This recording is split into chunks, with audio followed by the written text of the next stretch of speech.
You shouldn't use my name. Dodson! Dodson! We've got Dodson here!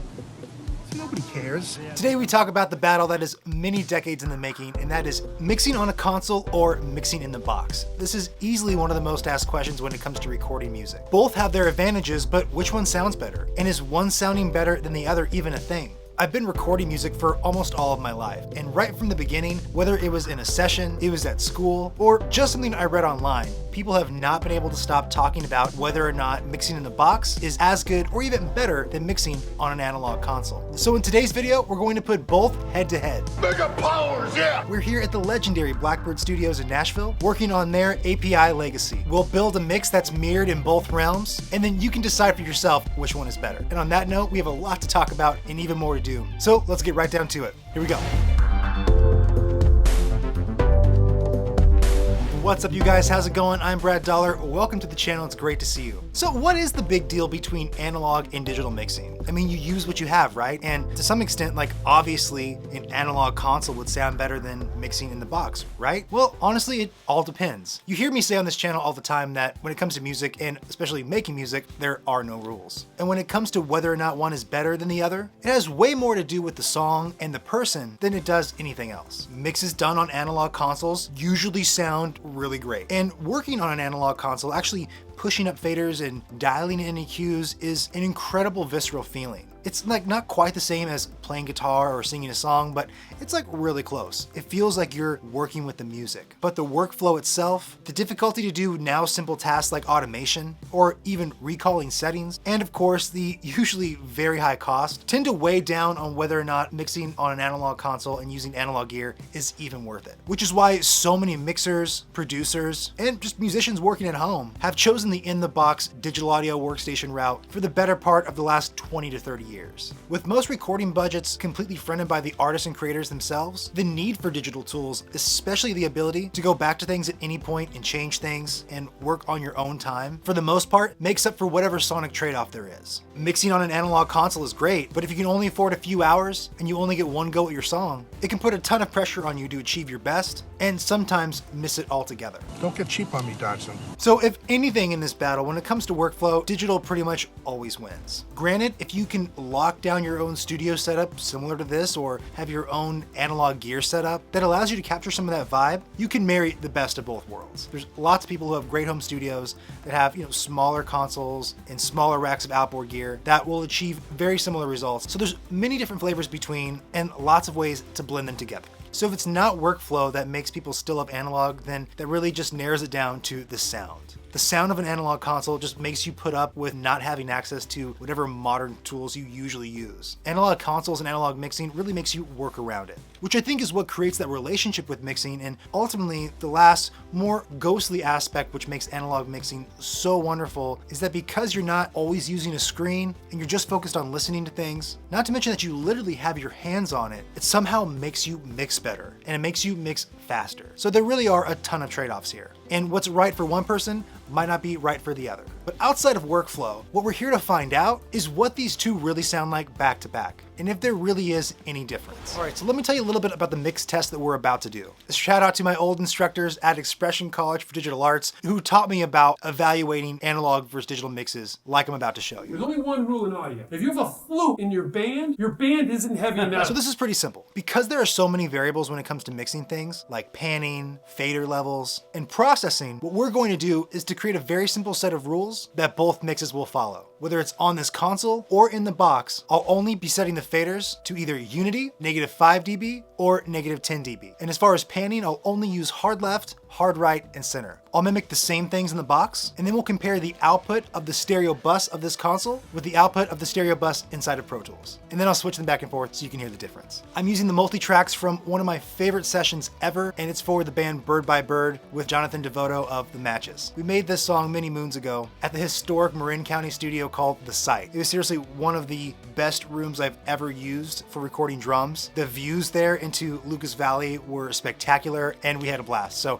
Thank you so much to my former boss, Stephen Hart, for making that possible. Here you are, many years later, still making an impact. And this is what I'm talking about when it comes to music and how it can still have impact over time. This song is something that I did a long time ago, like around 2011. But here we are today with these multi-tracks, and even though I've recorded a ton of music since then, these ones still stand out. And if for no other reason, they're a blast to listen to, especially the room mics on the drums, which I have pretty loud, both here and in the finished versions, which you can hear at the link below. The album is called While You Sleep by the band Bird by Bird. And a huge thanks to John Devoto for being cool with me to use these multi-tracks for this video. All right, so now I'm gonna switch over to the console. Before we get going too far, if you can do me a huge favor and hit the subscribe and the like button, I'd super appreciate that. Seriously, it does a ton to help me bring more videos just like this to people just like you. So thanks so much for doing that. Without further ado, let's go. All right, so we're here sitting down at this incredible API Legacy console. I've spent a lot of time on the Vision consoles, and this is pretty much the same thing. So I feel very comfortable and at home right here. I'm gonna start with all the faders down.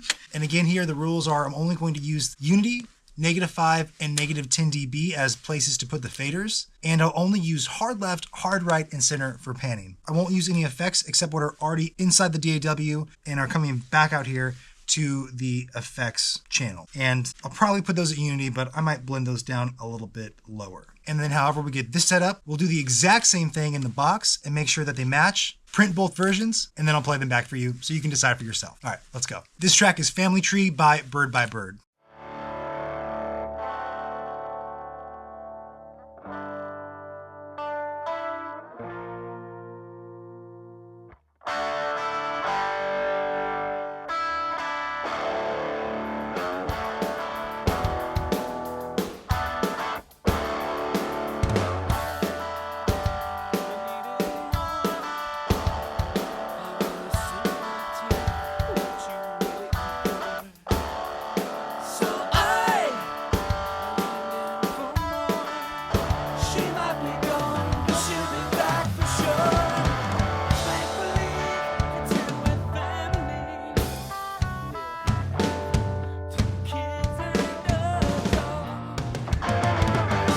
So in terms of the tracks that I'm actually working with, it's pretty simple. There are drums, bass, electric guitars, acoustic guitars, vocals, auxiliary percussion, and then effects. And then there's a pretty wild outro on this song. And so all of those parts are recorded separately, and it's just called like the outro or the end. So all of those in parts are right here on their own tracks. All right, so what I'm doing right now is I'm just listening through and trying to see like what the best version of this mix is. And one of my favorite ways to do that is to build things up real quick and then drop all the faders back down to see if it gets better or worse, or to see if I do the same thing when I bring them back up. And it typically lets me know that like my ear is serving me right, and whatever that channel or track is probably needs to be somewhere in that ballpark of that level. So let's do this one more time, or however many times it takes. It doesn't really matter.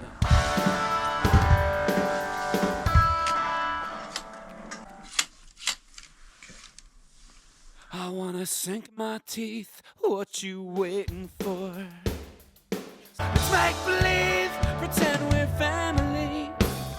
We'll have 2 kids and a dog.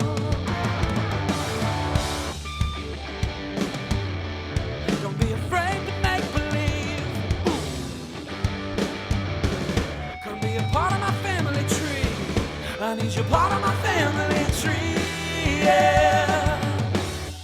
All right, so I think that's pretty good. We have to remember that we're not trying to mix the perfect version of the song. Like I can already tell, like I don't want the drums only at -5 dB. They need to be somewhere in the middle. But for the purposes of this example, this is totally fine for right now. We've put somewhat of a mix together, and all the faders and all the pans are set to the rules we said we would follow. So I like the drums at Unity. I feel like they are full and add a ton of punch when they're up, you know, pretty loud, and they're pretty well balanced already inside of Pro Tools. The bass I have at -5 dB. It could be louder in certain sections, but to make things consistent and kind of even throughout, I'm gonna leave it at -5. The guitars, I could go either way between -10 dB and -5 dB, but because the song is kind of a rocker and John is a great guitar player, we'll go ahead and put those at -5 dB. The acoustics are also at -5 dB. They could probably be at Unity, but when they pop out, they really pop out, so I'd rather just keep them blended. The vocals are at Unity. The auxiliary snaps and percussion that come in and out at certain locations are at -5 dB. And I end up putting the effects at Unity. It's probably a little wet, but it's fine.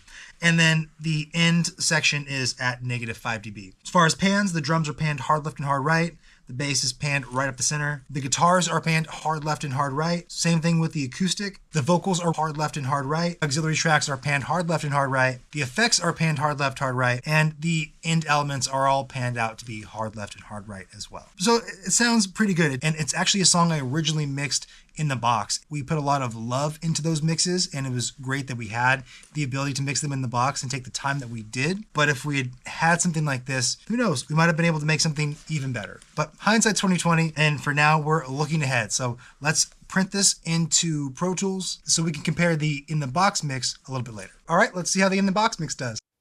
Cool. All right, so we're here in Pro Tools, and we are going to duplicate the exact same mix that was on the console inside of Pro Tools. In the same way that all of the tracks were routed to stereo pairs in the console, I'm going to do the same thing in the box, where drums route to a stereo bus, vocals route to another, and then guitars, effects, and so on.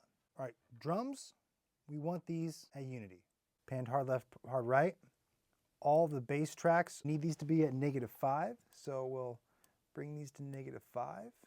We'll leave the guitar blend alone, okay, in the same way that we did, and we'll just change the bus that they're all feeding, and we'll bring that down to -5 as well.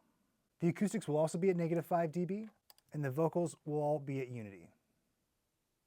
And it looks like the end elements are all at -10, so we'll put that here.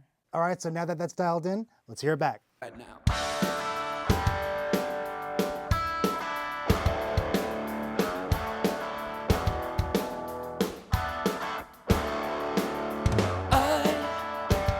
I needed more. I wanna sink my teeth. What you waiting for? So I leaned in for more. She might be gone, but she'll be back for sure.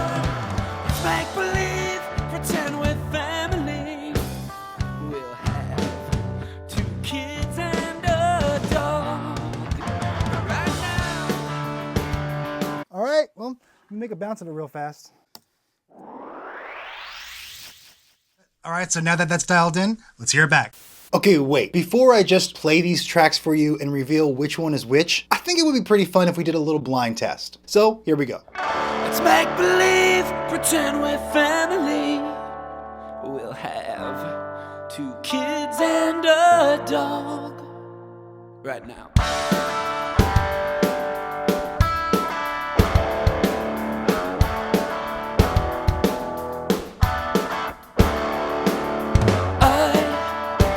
I needed more. I wanna sink my teeth. What you waiting for? So I leaned in for more. She might be gone, but she'll be back for sure. Let's make believe, pretend we're family. We'll have 2 kids and a dog. Right now.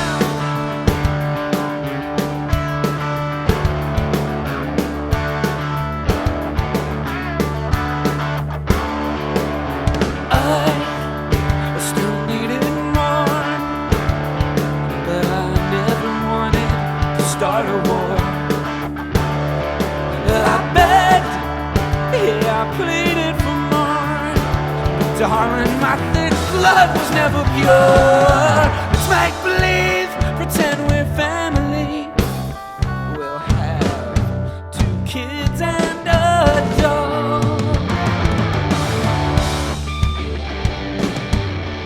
Don't be afraid to make believe. Come be a part of my family tree. I need you part of my family tree, yeah. Let's make believe, pretend we're family. We'll have 2 kids and a dog. Right now.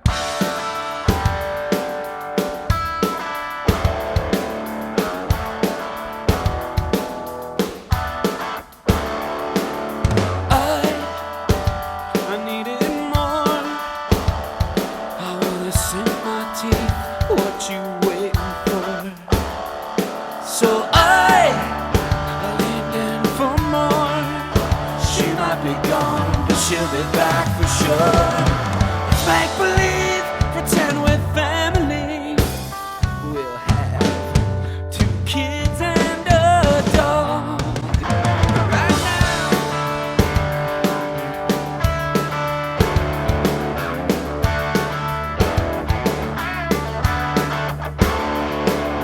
I still needed more, but I never wanted to start a war. I begged, yeah, I pleaded for more. Darling, my thick blood was never pure. Let's make believe, pretend we're family. We'll have 2 kids and a dog. Don't be afraid to make believe. Come be a part of my family tree. I need you part of my family tree, yeah.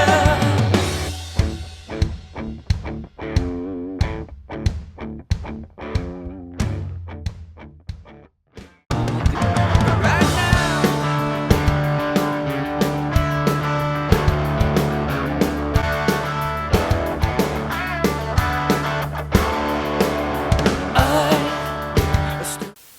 Let's make believe, pretend we're family. We'll have 2 kids and a dog. Right now.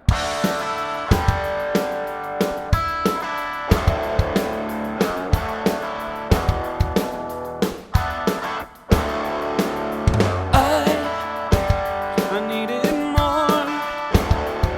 I wanna sink my teeth. What you waiting for?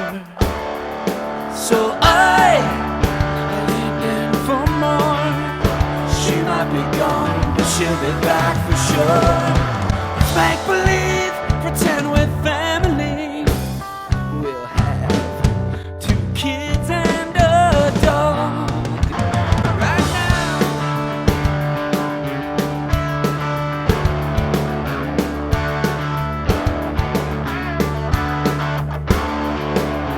I still needed more, but I never wanted to start a war. I begged, yeah, I pleaded for more. Darling, my thick blood was never pure. Let's make believe, pretend we're family. We'll have 2 kids and a dog.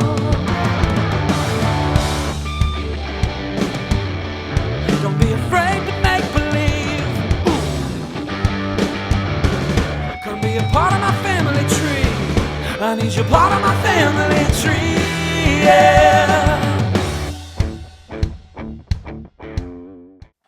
Let's make believe, pretend we're family. We'll have 2 kids and a dog. Right now.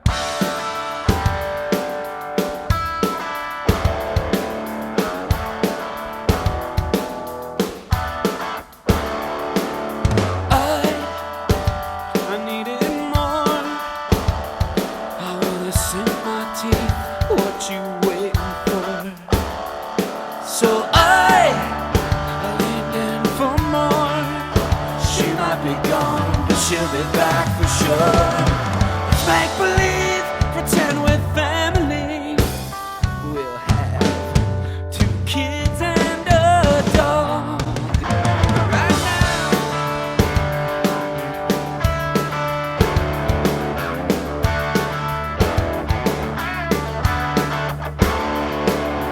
I still needed more, but I never wanted to start a war. I begged, yeah, I pleaded for more. Darling, my thick blood was never pure. Let's make believe, pretend we're family. We'll have 2 kids and a dog.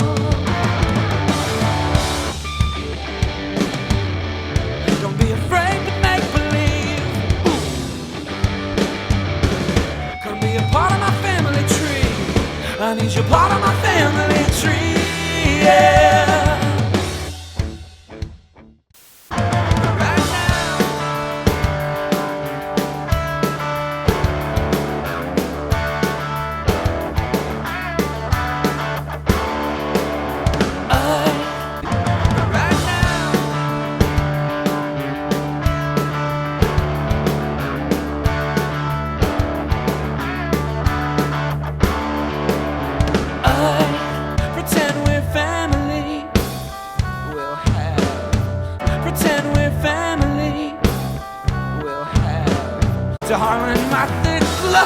have a cure.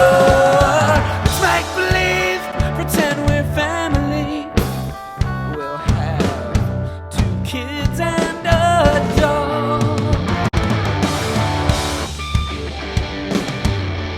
Don't be afraid to make believe. Come be a part of my family tree. I need you part of my family tree, yeah. I mean, they're honestly pretty close. I need to hear them back to back. So, I don't know, we'll have to hear it back to back. All right, so I'm back here in my home studio, and I've had a pretty good chance to listen to these back. Not to mention that you've had a chance to hear them back as well. So I think it's worth talking about one of the glaring truths that at least I can see right off the bat from this experiment. And it's that there's not that big of a difference in sound between the two. Don't get me wrong, I'm not saying that in any sort of way to diminish analog gear or the people in studios who have spent a ton of time, energy, and money to bring these resources to life, to make consoles and gear like this available and accessible. I mean, there's definitely like an X factor that comes from the analog mix. There's something about it that just feels a little more glued together and like there's a little more life in it. Better is all in context of what's important to you as the creator, the producer, the engineer, the artist, and what the song is truly calling for. Which one do I think sounds better? I'm definitely biased in my opinion because I know which one is which. It's really hard to remove that bias once you know it, but even outside of that, I just love the harmonic glue, that feeling of everything feeling like really stitched together versus the in the box mix, which is basically the same thing. It just sounds more like things are stacked on top of each other versus like melded together. Now, please don't forget this. I am fully aware that this is not a real scientific test. I probably should have used a signal generator and a scope to make sure that it's calibrated. So not to mention the obvious nature of the same voltage on a console and moving faders. Not to mention that it's technically 2 different scales of decibels that we're talking about. Pro Tools.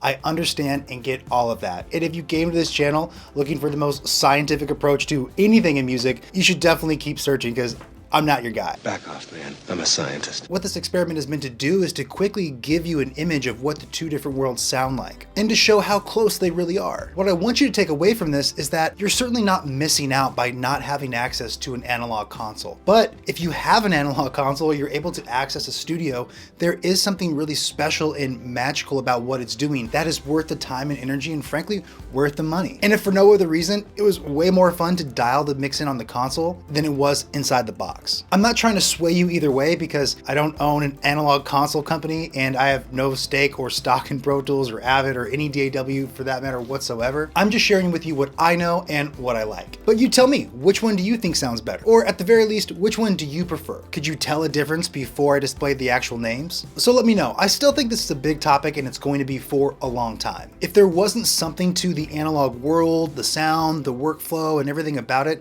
we would have ditched everything about it decades ago. So clearly there's something still there that is calling to us, that's inspiring us, and for us to peel off and learn from. It might be someday in the not too distant future when emulations become so close and so real that not only can you not tell the difference, but the digital side, the in the box side actually is preferred and sounds better. So I've said it a million times and I'll keep saying it, there's no wrong answers when it comes to making music. And the most important thing for you to do is use what you've got. Don't let anything stop you from making music, creating it, mixing it, putting it out. At the end of the day, you never know what the music you make is going to mean to someone else. So record it, finish it, mix it, get it out there. All right, that's it. Thanks so much for watching. I hope this video was helpful and you learned a little more about what the difference between mixing on a console and mixing in the box really sounds like. Appreciate you being here. Please be sure to subscribe and like and drop a comment below. What style of mixing do you prefer? I'm looking forward to seeing you guys next time. Thanks so much. Bye-bye.